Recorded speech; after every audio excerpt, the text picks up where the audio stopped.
Welcome back to another episode of Sound Pals Go to the Movies. Today, I'll be reviewing the movie Sinners. So just a fair warning, there's going to be spoilers up ahead, so you've been warned. Trying to leave their troubles behind, twin brothers return to their hometown to start again, only to discover that an even greater evil is waiting to welcome them back. So let's begin with my first pro. I gotta start with the cast. There were so many people that made this film great from my point of view, but when you see the poster, you think, okay, this is going to showcase Michael B. Jordan in two roles. But I gotta say, Caton, who plays Sammy, or Preacher Boy, stole the movie for me. Yes, the movie does revolve around the twins, Smoke and Stax, played by Michael B. Jordan, but also Sammy, because his gift with the music brings back the spirits. And I gotta say that was a surprise to me, and I feel they didn't shine light on him for a reason, because they wanted to keep it a secret until people went to see it. But there is more talent behind these actors, such as Delroy Lindo as Delta Slim, who, when sharing the screen with Sammy, it was just great to see them both play. Next, we have Haley Steinfeld, Omar Benson Miller, Wunmi Mosaku, Jack O'Connell, and someone that wrapped the film up for me was Buddy Guy, who I felt gave this film more credit on the music aspect, even though composer Ludwig Göransson had more to say on the music department. But I wanted to think in my head that they both got together and had a few jam sessions and worked out the blues in the movie. Well, at least that's what I imagined in my head after I saw the credits. Next pro, the music in the film. Ludwig did an amazing job, and not only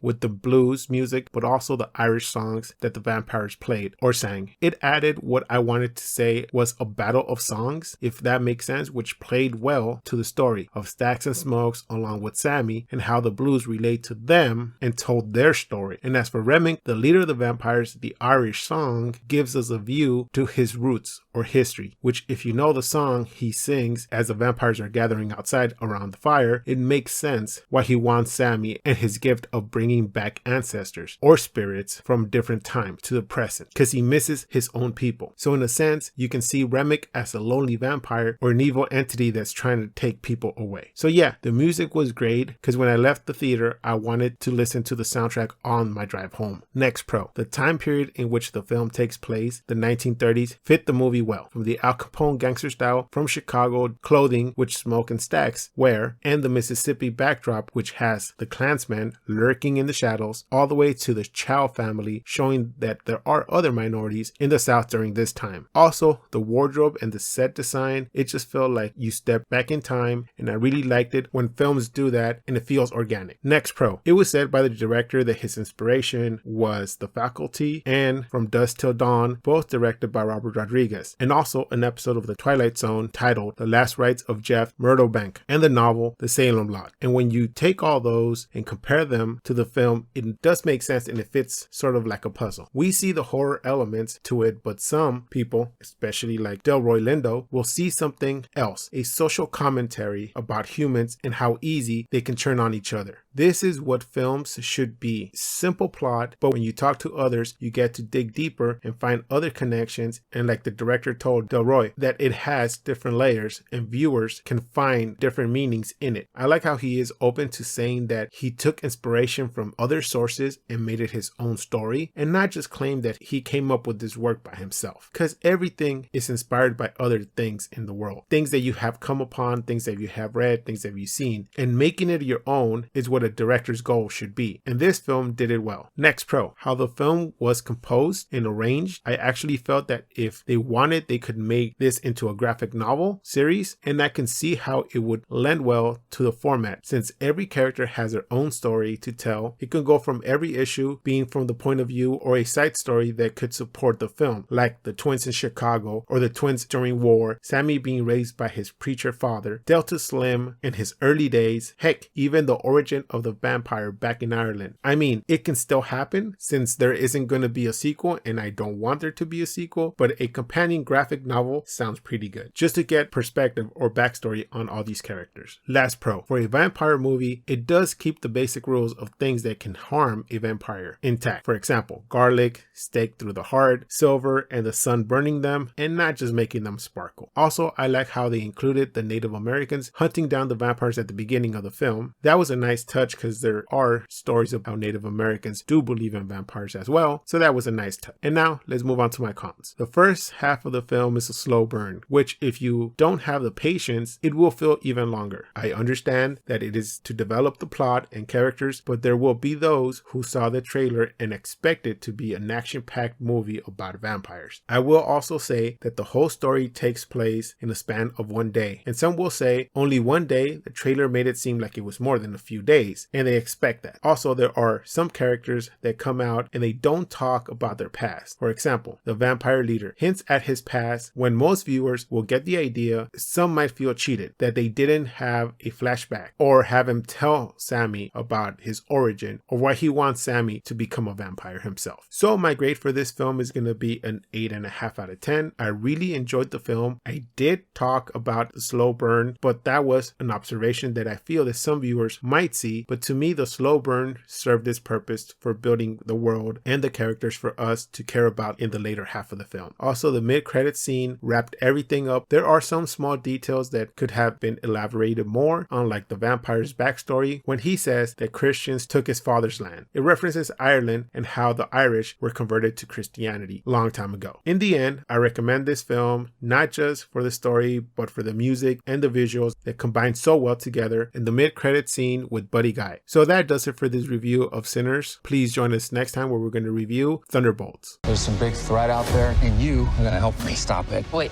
us? Yeah, you. Why, you got someplace to be? I love that guy. Please like, comment, and subscribe. You can find our social media links below. And like always, keep watching movies.